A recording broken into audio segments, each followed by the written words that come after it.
नमस्कार, मैं संतोष sir psychology channel पर सभी का अभिनंदन और स्वागत करता हूं। जैसा कि मैं आप लोगों से कहा था कि सीटेट की महत्वपूर्ण श्रृंखला लेकर आऊँगा, उसी क्रम में जो है हम लोग 5-6 घंटे का क्लासेस एक साथ जो है अंतःक्रिया करेंगे, जिसमें 5-6 घंटे का जो टॉपिक है जो है महामैराथन ही समझ लीजिए, लेकिन यहाँ पे डिजिटल बोर्ड नहीं है, इसीलिए इसमें 5-6 घंटे लगेंगे। जो है एक एक करके मैं क्रमबद्ध रूप से व्यवस्थित तरीके से आप लोगों को बताता जाऊंगा, जो आप लोगों को सीटेट के दृष्टिकोण से बहुत ही महत्वपूर्ण साबित होगा। तो पहले हम शुरू करते हैं, 2 मनोवैज्ञानिकों को उठाते हैं, जिसमें एक है जीन पियाजे और एक है आपका जो है वाइगोस्की। इन लोगों को एक साथ देखते हैं और इनका तुलनात्मक अध्ययन भी करेंगे। तो व्यवस्थित तरीके से क्रमबद्ध रूप से आप लोग जो है जितना भी 4-5 घंटे का महामैराथन ही समझ के इसको पढ़ लीजिएगा। अगर इसको आप अच्छे से पढ़ते हैं तो सीटेट में ठीक है 30 में आप 29 तो करेंगे ही, 28-29 करेंगे ही, लेकिन 30 में 30 आ जाएगा। ठीक है, मैं गारंटी के साथ कहता हूँ। तो फिर अब क्रमबद्ध रूप से जो है ध्यान से पढ़िएगा, और ये 5-6 घंटे का आपको क्लासेस मिलेंगी, जो है निरंतर मिलती जाएंगे। क्लास के बाद दूसरी क्लास, दूसरे के बाद तीसरी क्लास आपको मिलती जाएंगी।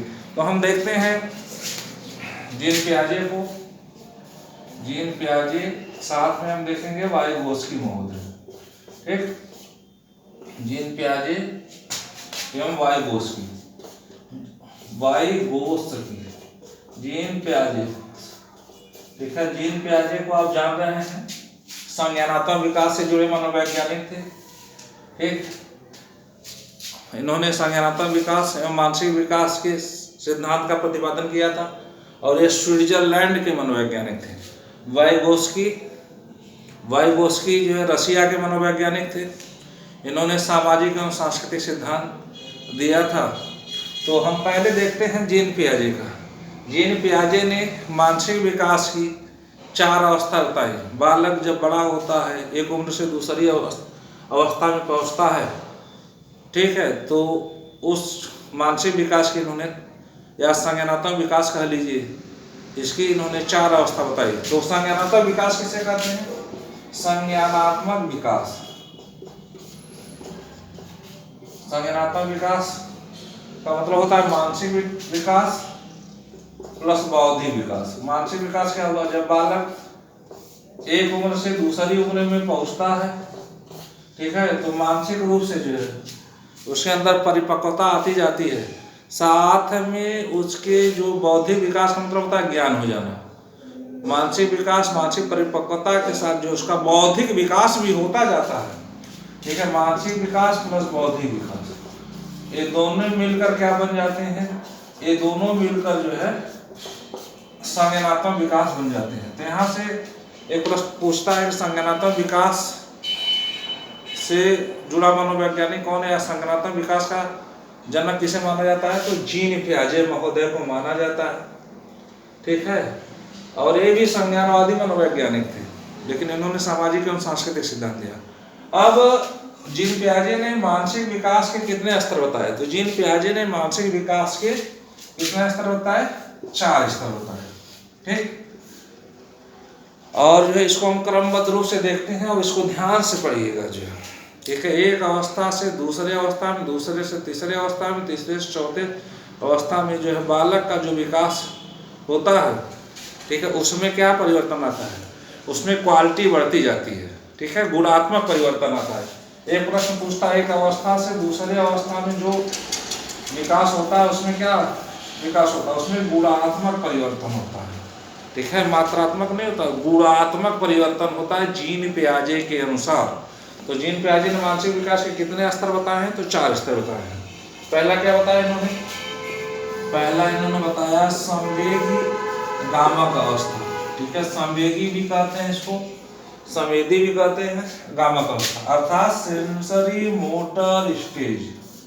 सेंसरी मोटर स्टेज, इसकी उम्र 0 से 2 वर्ष।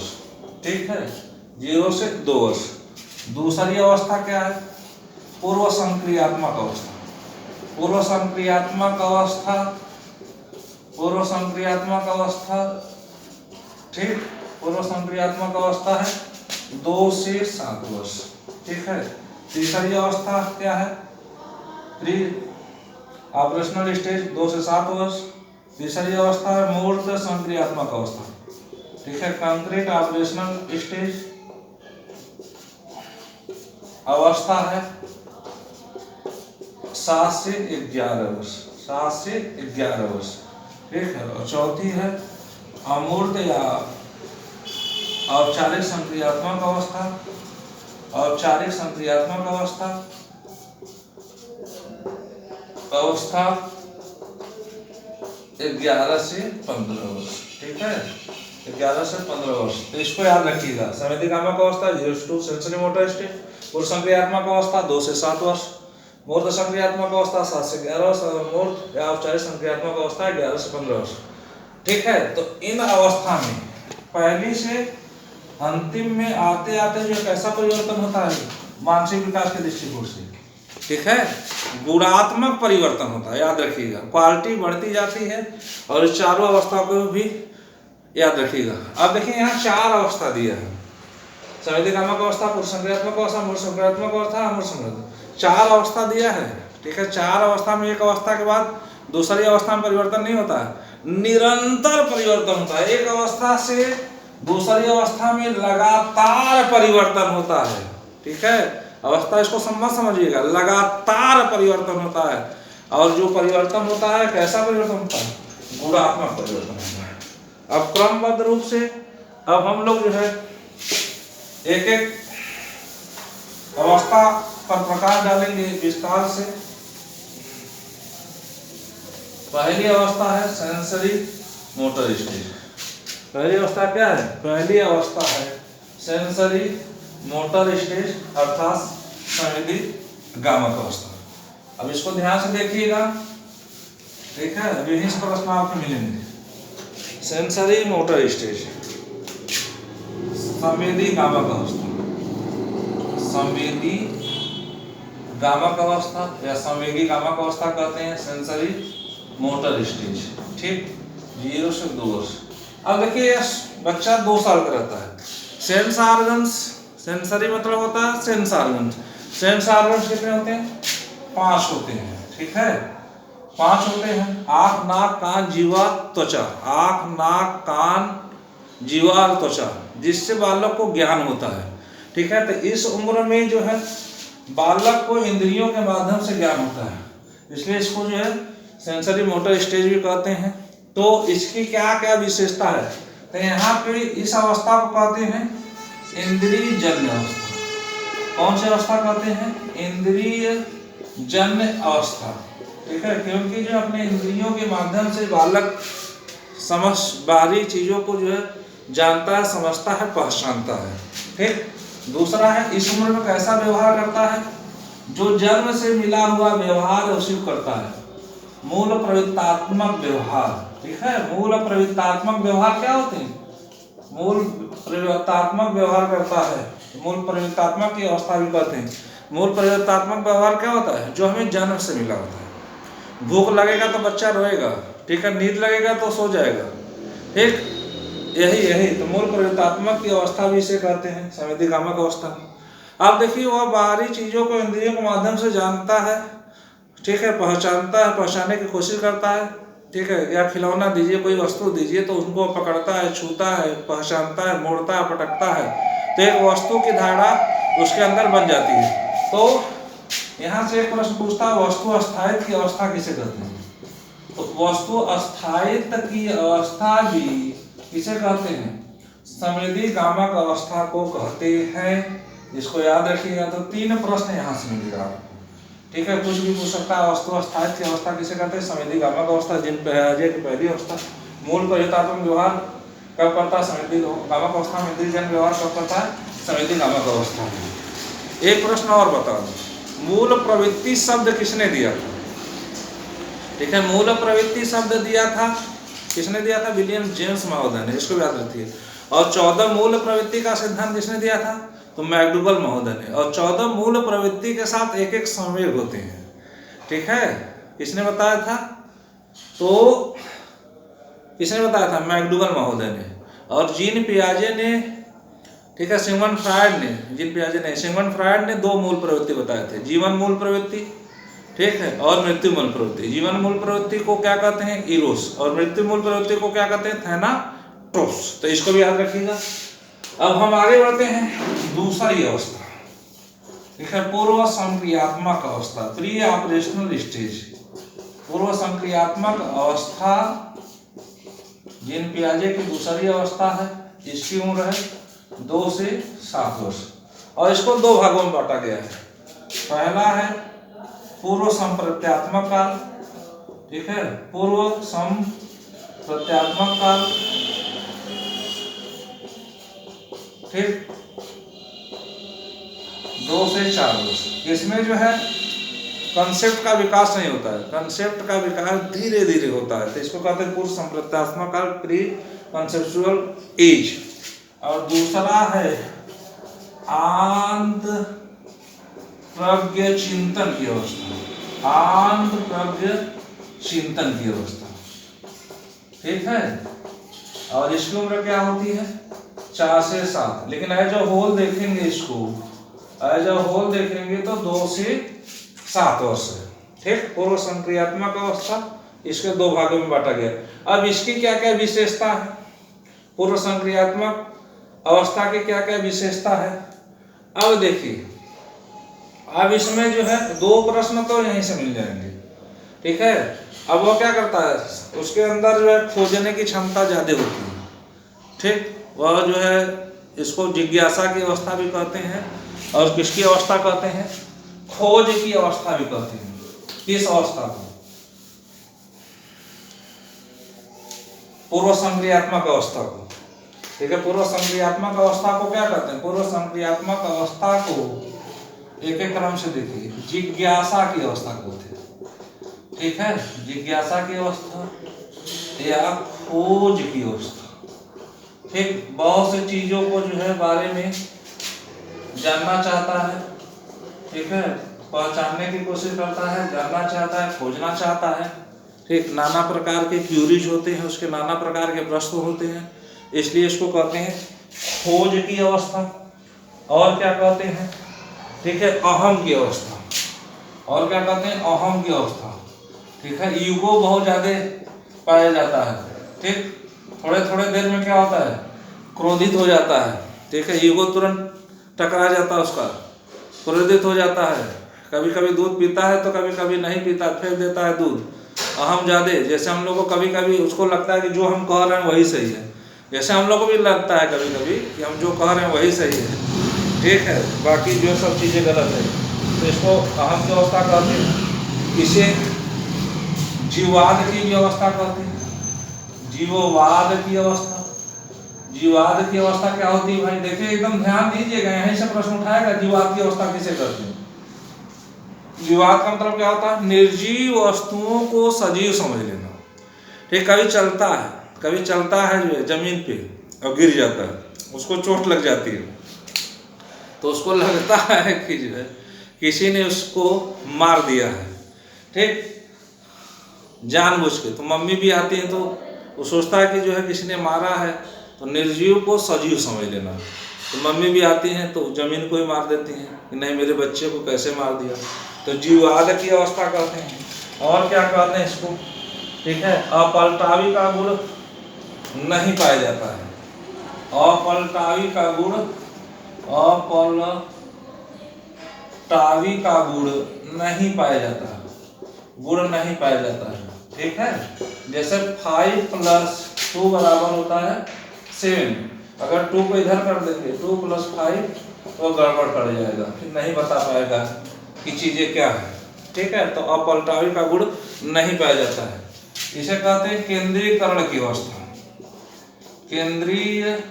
केंद्रीकरण की अवस्था, ठीक है। अब कोई किताब वगैरह दीजिए इसको, केंद्रीकरण की अवस्था। पिछली बार यही पूछा था टेट में, केंद्रीकरण की अवस्था किससे संबंधित है।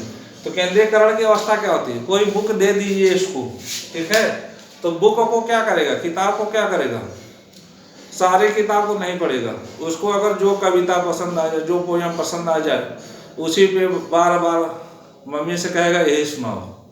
ठीक, पूरी किताब को नहीं पढ़ेगा, एक ही पेज को बार बार कहेगा मम्मी यही कविता सुनाओ। ठीक, तो इसको कहते हैं केंद्रीकरण की अवस्था।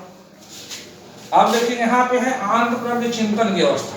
तो अब एक प्रश्न और पूछता है, चिंतन का प्रारंभ कहाँ होता है, चिंतन की अवस्था, इसे चिंतन की अवस्था भी कहते हैं।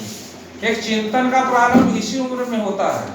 ठीक है, तो एक प्रश्न पूछता है चिंतन की अवस्था। चिंतन उसका सीधे सीधे होता है, जो हम बताते हैं उनको वह क्या करता है, स्वीकार कर लेता है, कोई लॉजिकल थिंकिंग नहीं होता है।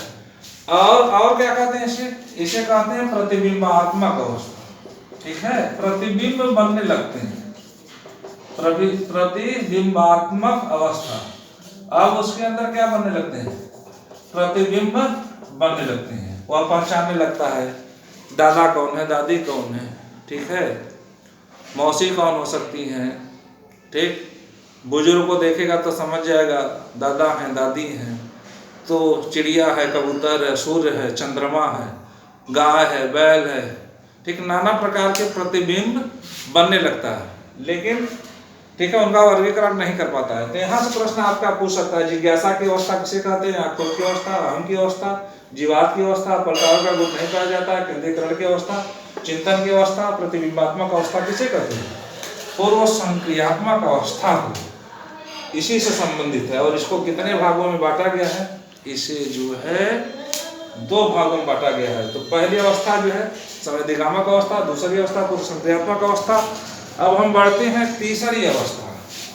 तीसरी अवस्था है, ठीक है, मूर्त संक्रियात्मक अवस्था।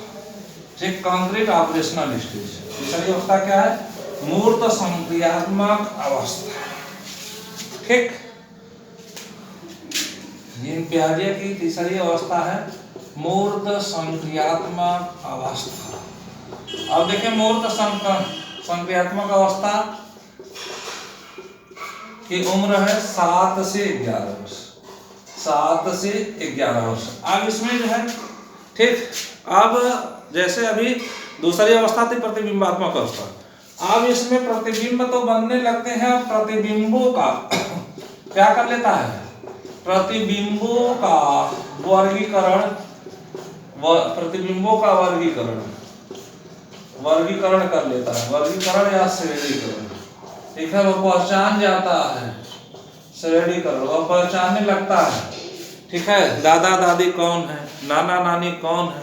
ठीक, मम्मी के पापा मम्मी नाना नानी है, दादा दादी कौन है, पापा के मम्मी पापा दादा दादी है, अंकल कौन होते हैं, मामा कौन होते हैं, चाचा कौन होते हैं।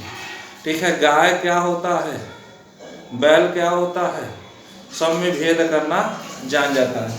तो इसको कहते हैं, प्रश्न पूछता है प्रतिबिंबों का वर्गीकरण या श्रेणीकरण कब करता है, तो मूर्त संक्रियात्मक अवस्था में करता है। इसे जो है विलोमीकरण की अवस्था भी कहते हैं। कौन सी अवस्था कहते हैं, विलोमीकरण की अवस्था भी कहते हैं। ठीक है, अपोजिट के बारे में जान जाता है।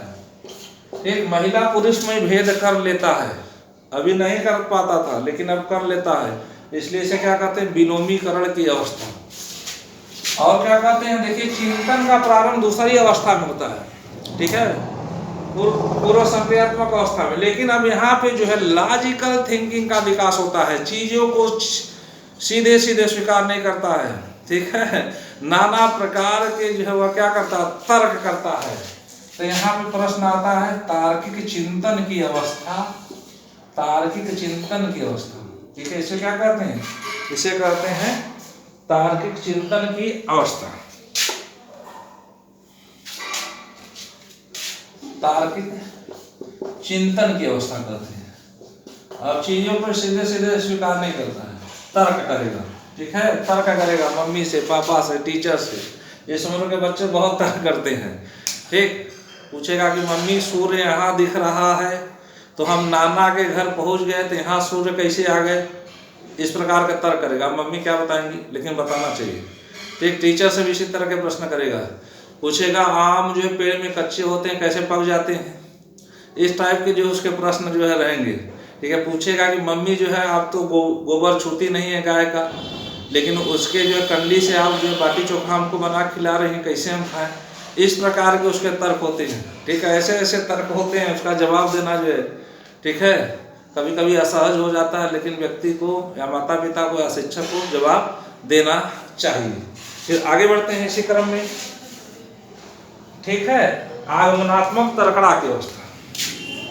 आगमनात्मक तर्कड़ा की अवस्था। ठीक है, तर्कड़ा की अवस्था। तर्कड़ा मतलब होता है चिंतन। अब क्या करता है वह, ठीक है, उदाहरण प्रस्तुत कर लेता है। ठीक है, किसी भी प्रकार का जो है वह उदाहरण दे देता है। ठीक, तो इसको कहते हैं आगमनात्मक तर्कड़ा की अवस्था। तो ये चारों चीजें याद रखिएगा। यहाँ से पूछेगा तो समझिए मूर्त संक्रियात्मक अवस्था 7 से 11 वर्ष की चीजें हैं। अब आगे बढ़ते हैं। चौथा है अमूर्त या औपचारिक। अमूर्त या औपचारिक चिंतन की अवस्था। अमूर्त औपचारिक चिंतन की अवस्था। ठीक है, अब यहाँ से देखिए सीधे सीधे प्रश्न पूछ लेता है। अमूर्त रूप से तार्किक चिंतन की अवस्था कब करता है? ठीक, तो यह जो चौथी अवस्था औपचारिक चिंतन की अवस्था, यह 11 से 15 वर्ष है। कितनी है? 11 से 15 वर्ष। और इसमें क्या क्या चीजें होती है? समस्या समाधान युक्ति विकसित हो जाती है। समस्या समाधान की युक्ति क्या होती है? विकसित हो जाती है। समाधान की युक्ति विकसित हो जाती है। ठीक है, किसी समस्या का समाधान वह सोचने लगता है। ठीक, समस्या का समाधान कर लेता है। दूसरा क्या करता है? परिकल्पना निर्माण कर लेता है। परिकल्पना का मतलब होता है हाइपोथेसिस का निर्माण कर लेता है। ठीक, हाइपोथेसिस। कोई प्रश्न है, अब जैसे कोई समस्या है तो समस्या का संभावित उत्तर अपने दिमाग में सोच लेगा। ठीक है, और उसी पे जो है क्या, उसी पे कार्य करेगा। इसलिए इसको अमूर्त चिंतन की अवस्था भी कहते हैं। अमूर्त रूप से, ठीक है, अमूर्त रूप से तार्किक चिंतन की अवस्था या अमूर्त चिंतन की अवस्था या अमूर्त तार्किक चिंतन की अवस्था। ठीक है, सिर्फ तार्किक रहेगा तो मूर्त में है, लेकिन अमूर्त तार्किक चिंतन की अवस्था या अमूर्त चिंतन की अवस्था की बात होगी तो अमूर्त या औपचारिक अवस्था चौथी अवस्था है। और देखिए यहाँ भी क्या था? आगमनात्मक तर्कड़ा की अवस्था थी। इसमें जो है निगमनात्मक तर्कड़ा की अवस्था या निगमनात्मक चिंतन की अवस्था कहते हैं इसे। इसको याद रखिएगा। ठीक है, नियम से उदाहरण रखिए। ठीक, नियम बना लेता है वह। तो ये चार चीजें याद रखिएगा। समस्या समाधान युक्ति, परिकल्पना का निर्माण, अमूर्त रूप से तार्किक चिंतन की अवस्था, निगमनात्मक तर्कड़ा की अवस्था। किससे संबंधित है? तो पीएन पियाजे की चौथी अवस्था है। अब ये चारों अवस्था हम लोग क्रमबद्ध रूप से देखे हैं। यहाँ से आपका प्रश्न जरूर मिलना चाहिए, इसको ध्यान से पढ़ लीजिएगा। अब आगे बढ़ते हैं हम लोग। कुछ महत्वपूर्ण चीजें और है जहाँ से आपका जो सीटेट में प्रश्न उठा लेता है। ठीक है, टेट में नहीं पूछता है, लेकिन सीटेट में प्रश्न उठा लेता है। अब जैसे अभी मैंने बताया शुरू में कि जब एक अवस्था से दूसरी अवस्था में जब विकास होता है, जीन पियाजे के जो है एक अवस्था से दूसरी अवस्था में जब परिवर्तन होता है तो कैसा परिवर्तन होता है? ठीक है, कैसा परिवर्तन होता है? गुणात्मक होता है। ठीक है, गुणात्मक होता है। और कैसा होता है? निरंतर होता है। एक अवस्था से दूसरी अवस्था में नहीं होता है, क्या होता है? निरंतर होता है, निरंतर। ठीक है, एक अवस्था से सीधे दूसरी अवस्था में बढ़ जाता है। अवस्था तो सिर्फ उन्होंने बता दिया है, लेकिन क्या होता है? निरंतर लगातार परिवर्तन होता जाता है और उसकी मानसिक क्षमता क्या होती है? बढ़ती जाती है। ठीक, अब इसके अलावा इन्होंने जो है कुछ चीजें और बताई हैं, उसको भी हम नजर डाल लेते हैं। स्कीमा, ठीक है, स्कीमा और स्कीम्स, ये यहाँ से भी प्रश्न पूछ लेता है जीन पियाजे के। स्कीमा और स्कीम्स। अब देखिए स्कीमा क्या होते हैं? स्कीमा और दूसरा क्या होते हैं? स्कीम्स। स्कीम्स। स्कीमा का मतलब होता है मस्तिष्क में सूचनाओं का भंडार, मस्तिष्क में सूचनाओं का भंडार। ठीक ठीक है। जैसे क्लास में हम लोग पढ़ाते हैं तो बहुत से बच्चे पढ़ते हैं, तो कुछ लोग जो है स्मृति पटल पे हमारे जो है बने रहते हैं, या कुछ हम लोग जो है किसी विषय की तैयारी कर रहे हैं तो अब विषय जो है हमारे मस्तिष्क में जाके रुक जाता है। ठीक है। जो तुलसीदास हैं, कालिदास हैं, कबीरदास ने ठीक शब्द साखी रामायणी लिखी थी, तो एक मस्तिष्क में जाके पड़ा रहता है। तो जो सूचनाओं का भंडार हमारे मस्तिष्क में पड़ा रहता है उसी को हम क्या कहते हैं, स्कीमा कहते हैं। और स्कीम क्या होता है, एक ही कार्य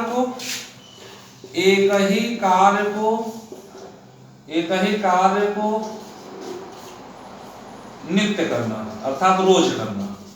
ठीक। जैसे हम सुबह उठ के जो है नहा धो के व्यक्ति क्या करता है, नहा धो के जो है व्यक्ति की आदत रहती है सीधे, कुछ लोग पूजा करते हैं तो सीधे उनको बताने की जरूरत नहीं होती, जाके पूजा पाठ ही करते हैं। ठीक है। या जो है एक ही कार्य को नए नए तरीके से करना, नए नए तरीके से करना, इसको हम क्या कहते हैं, इसको हम कहते हैं स्कीम्स। ठीक है। तो दोनों याद रखिएगा। अब स्कीमा के जो है भाग होते हैं। ठीक है। और स्कीमा के क्या होते हैं, स्कीमा के भाग होते हैं। ठीक। जिसमें महत्वपूर्ण होता है अनुकूलन। ठीक है। अनुकूलन स्कीमा के भाग होते हैं, जिसमें महत्वपूर्ण है अनुकूलन। क्या महत्वपूर्ण है, अनुकूलन। ठीक। अनुकूलन का मतलब क्या होता है, अनुकूलन का मतलब होता है वातावरण के अनुसार खुद को ढाल लेना, वातावरण के अनुसार। ठीक है। ध्यान से देखिए भाई, वातावरण के अनुसार खुद को ढाल लेना, इसको हम क्या कहते हैं, इसको हम कहते हैं, ठीक है, अनुकूलन कहते हैं। अब आगे बढ़ते हैं, हम देखते हैं। ठीक है। अनुकूलन की प्रक्रिया होती है, अब इसी के अंतर्गत आ रहा है स्कीमा के अंतर्गत। अनुकूलन की कुछ प्रक्रिया होती है, अनुकूलन की प्रक्रिया होती है मुख्यतः 3 है। ठीक है। कितनी प्रक्रिया है, मुख्यतः 3 होती है। अनुकूलन मतलब क्या होता है, वातावरण के अनुसार खुद को ढाल लेना। ठीक। अब जैसे बच्चे क्लास में पढ़ते हैं, बहुत से लोगों को क्लास मिल जाती है तो क्लास में पढ़ते हैं, बहुत से लोग जो है क्लास नहीं मिलती है तो यूट्यूब वगैरह से पढ़ लेते हैं। तो अपने को वातावरण के अनुसार ढाल लेना। अब अनुकूलन की कुछ प्रक्रिया होती है जिसमें जो है आत्मसात्मीकरण। ठीक है।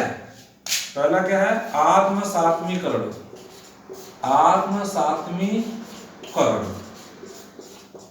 आत्मसात्मीकरण का मतलब क्या होता है, नए ज्ञान को, ठीक है, पूर्व ज्ञान के साथ जोड़ना, नए ज्ञान को पूर्व ज्ञान के साथ जोड़ना, पूर्व ज्ञान के साथ जोड़ना। ठीक है। नए ज्ञान को पूर्व ज्ञान के साथ जोड़ना। ठीक। जैसे मैं मान लीजिए पढ़ा रहा हूँ, ठीक है, सीता और गीता 2 बहनें हैं, सीता को मैं पढ़ा चुका हूँ। ठीक। तो सीता जो है स्कीमा के रूप में हमारे मस्तिष्क में है, तो मैंने इनको पढ़ाया है सीता को। अब सीता एक दिन अपने बहन के साथ गीता के साथ जा रही थी। ठीक। मुझसे मिल गई। सीता तो हमारे सूचना के रूप में स्कीमा में पढ़ी हुई, लेकिन उसने फिर क्या अपनी बहन से मिलाया, कहा सर मेरी बहन है, ये भी टीचर है। ठीक। तो पूर्व ज्ञान में कौन थी, सीता। फिर नए ज्ञान में कौन आ गई, गीता। तो पूर्व ज्ञान को नए ज्ञान के साथ जोड़ना। ठीक है। नए ज्ञान को पूर्व ज्ञान के साथ जोड़ना या पूर्व ज्ञान में नए ज्ञान को जोड़ना आत्मसात्मीकरण कहलाता है। अब दूसरा क्या है, ठीक है, समायोजन।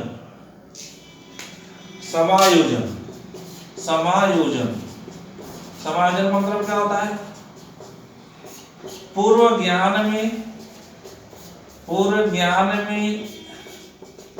नए ज्ञान को नए ज्ञान को तालमेल बैठा कर जोड़ना। नए ज्ञान को क्या करना, ठीक है, नए ज्ञान को तालमेल बैठा कर जोड़ना, ठीक, तालमेल बैठा कर क्या करना, बैठा कर जोड़ना।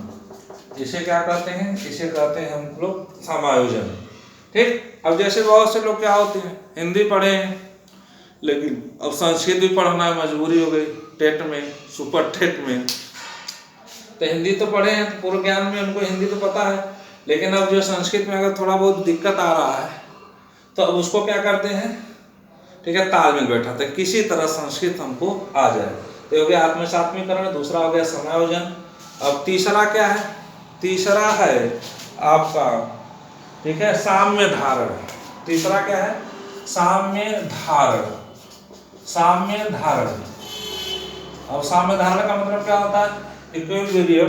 साम्य धारण का मतलब होता है जब आत्मसात्मीकरण और समायोजन की प्रक्रिया जब दोनों एक साथ चलने लगती है, ठीक। अब जैसे गणित सीखना, ठीक है, पूर्व ज्ञान में तो बहुत कुछ है, लेकिन अब गणित सीखना है तो पूर्व ज्ञान के साथ नए ज्ञान को जोड़ता है, तो आत्मसात भी करने का प्रयास करता है, कठिन है, थोड़ा दिक्कत हो रही है, और समायोजन भी करने की कोशिश करता है। दोनों प्रक्रिया जब एक साथ शुरू कर देता है, किसी तरह गणित में सीख लूं, तो इसे कहते हैं साम्य धारण, या इसको कहते हैं समावेशन, ठीक है, समावेशन। तो ये भी चीज याद रखिएगा, समावेशन।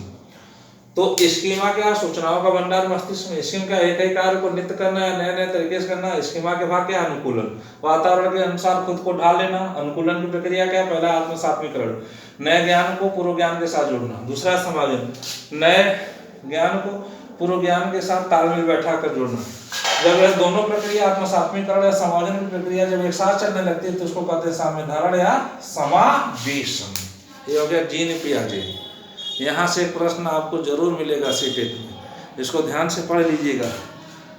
अब हम आगे बढ़ते हैं, ठीक है। अब देखेंगे वाइगोस्की महोदय को, और वाइगोस्की महोदय को देखने के पश्चात, ठीक, कि हम जो है दोनों का तुलनात्मक अध्ययन करेंगे। और एक चीज याद रखिएगा, एक चीज इन्होंने, जीन पियाजे ने और बताई थी, जीन पियाजे ने बताई थी जो चिंतन होता है वयस्कों से अर्थात बड़ों से, ठीक है, छोटे बच्चों का चिंतन क्या होता है, भिन्न होता है। हाँ, इन्होंने बताया भिन्न होता है, ठीक है। तो चिंतन किसमें भिन्न होता है, चिंतन प्रकार में भिन्न होता है, ठीक है, सोचने की चिंतन प्रकार में भिन्न होता है बड़ों से अर्थात वयस्कों से, ठीक है। किसमें भिन्न होता है, चिंतन प्रकार में भिन्न होता है वयस्कों से, 9 की मात्रा में, ठीक है, 9 की मात्रा में। मात्रा जो है दोनों का जो है बराबर ही रहता है, बस इनका जो प्रकार, जो सोचने का तरीका जो है अलग अलग होता है। तो ये हो गया जीन पियाजे, यहाँ से एक प्रश्न मिलेगा भाई। अब आगे बढ़ते हैं, इसी क्रम में हम देखेंगे वाइगोस्की। वाइगोस्की का जो सिद्धांत कई नामों से जाना जाता है, ठीक है। यह भी संज्ञानवादी मनोवैज्ञानिक थे। वाइगोस्की कौन थे, संज्ञानवादी मनोवैज्ञानिक थे, रसिया के मनोवैज्ञानिक से। सीमकोइच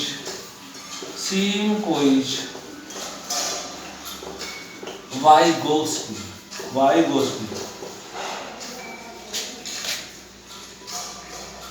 सीमकोइच वाइगोस्की, ठीक। कहाँ के थे वाइगोस्की महोदय, कहाँ के थे, रूस के थे।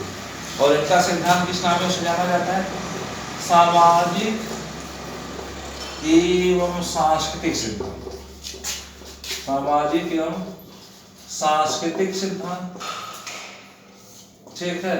सामाजिक सांस्कृतिक कुछ आए तो समझ जाइएगा कौन है, वाइगोस्की। और इनके सिद्धांत को क्या कहते हैं, या निकटस्थ विकास का सिद्धांत, निकटस्थ विकास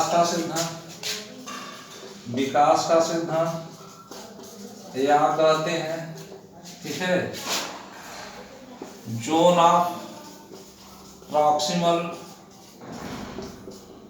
प्रॉक्सिमल डेवलपमेंट थ्योरी,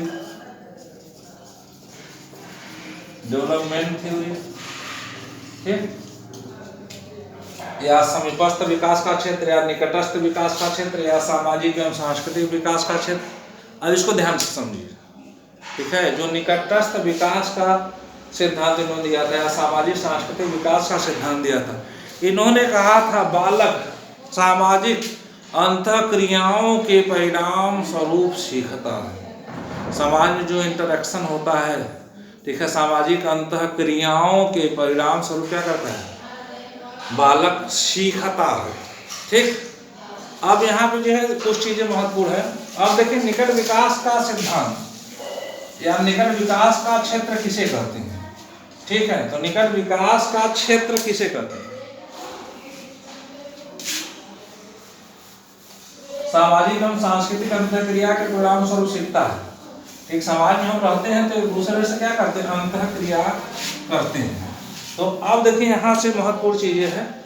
अब इसको सामाजिक एवं सांस्कृतिक विकास का सिद्धांत भी कहते हैं, ठीक है। निकटस्थ विकास का निकटस्थ विकास का क्षेत्र भी कहते हैं, विकास का क्षेत्र या जोन ऑफ प्रॉक्सिमल डेवलपमेंट, ठीक।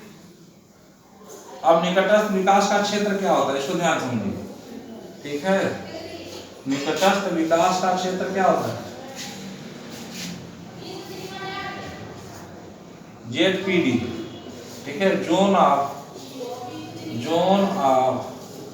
प्रॉक्सिमल डेवलपमेंट, यह इसे क्या कहते हैं, यह क्या होता है, ठीक है। तो वास्तविक स्तर एक होता है और दूसरा क्या होता है, संभावित स्तर। इधर क्या है, संभावित स्तर।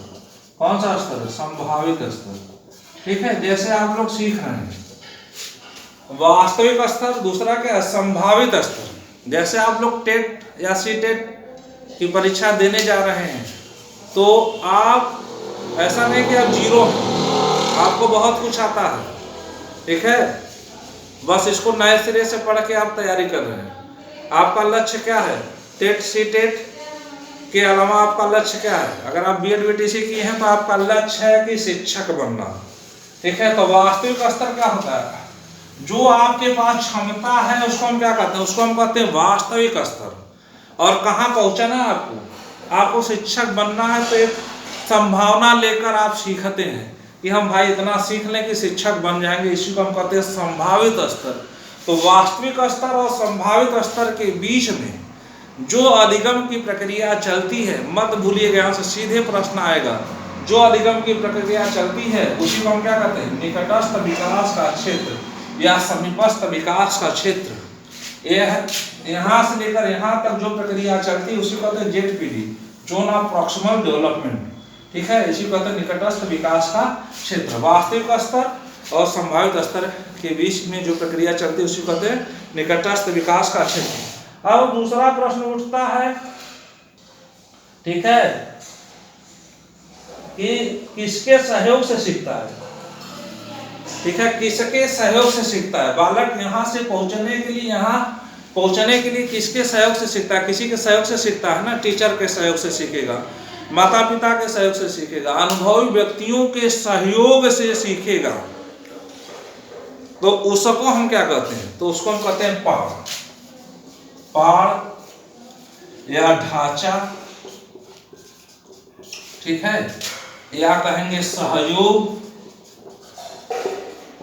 या कहेंगे स्कैफोल्डिंग,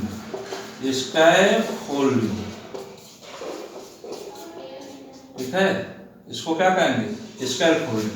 जिसके सहयोग से सीखता है इसको क्या कहते हैं, इस सहयोग को क्या कहते हैं, पाड़, ढांचा, या ठीक है सहयोग या स्कैफोल्डिंग। याद रखिएगा, पूछ सकता है। वास्तविक स्तर और संभावित स्तर में जो अधिगम की प्रक्रिया चलती है उसको कहते हैं निकटस्थ विकास का क्षेत्र। किसके सहयोग से सीखता है तो उसको क्या कहते हैं, किसी के सहयोग से सीखता है उसको क्या कहते हैं, पाड़ या ढांचा या सहयोग या स्कैफोल्डिंग। जिसके सहयोग से सीखता है उसको कहते हैं, यह कहते हैं, ठीक। और आगे बढ़ते हैं। अब देखिए इन्होंने इन्होंने क्या महत्व दिया था? इन्होंने खेल को भी महत्व दिया था। किसको महत्व दिया था? खेल को भी बहुत ही महत्वपूर्ण स्थान दिया अपने में। ठीक है, एक प्रश्न पूछ सकता है कि किसने जो है खेल को महत्वपूर्ण स्थान दिया अपने थ्योरी में? तो किसने महत्वपूर्ण स्थान दिया? तो वाइगोत्स्की महोदय ने। इसको याद रखिएगा। और एक अब इनकी तुलना जो है जीन पियाजे और जीन पियाजे से होती है। अब देखेंगे यहीं से आपका प्रश्न मिल जाएगा। एक प्रश्न नहीं मिल सकता, एक प्रश्न नहीं मिल सकता है। ठीक है, निकट विकास क्षेत्र किसे कहते हैं? तो इसके स्तर यहाँ से वहाँ के बीच क्षेत्र को किससे सहसोचता है? ठीक है, सामाजिक अंतः क्रिया के परिणाम स्वरूप सीखता है। इसको भी याद रखिएगा। सामाजिक एवं सांस्कृतिक सिद्धांत आ जाए तो वाइगोत्स्की महोदय है। ठीक है, या सामाजिक सांस्कृतिक कुछ आ जाए या सामाजिक अंतः क्रिया के परिणाम स्वरूप सीखता आ जाए तब भी वाइगोत्स्की महोदय का ही है। किसने खेल को महत्वपूर्ण माना अपने सिद्धांत में? तो वाइगोत्स्की महोदय ने माना। अब हम देखते हैं जीन पियाजे और, ठीक है, जीन पियाजे महोदय में वाइगोत्स्की महोदय में क्या भिन्नता है? जीन पियाजे और वाइगोत्स्की महोदय में क्या भिन्नता है? ठीक है, एक प्रश्न ये भी पूछता है, जीन पियाजे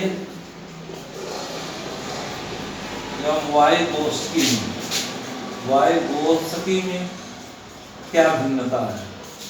ठीक है, तो दोनों में देखिए भिन्नता है भाषा एवं चिंतन के संदर्भ में। भाषा एवं चिंतन के संदर्भ में, इसको याद रखिएगा। एक प्रश्न सीधे यही मिल गया। क्या भिन्नता है? भाषा एवं चिंतन के संदर्भ में। एक प्रश्न तो यही मिल गया। जीन पियाजे एवं वाइगोत्स्की में क्या भिन्नता है? भाषा एवं चिंतन के संदर्भ में। जीन पियाजे ने क्या कहा?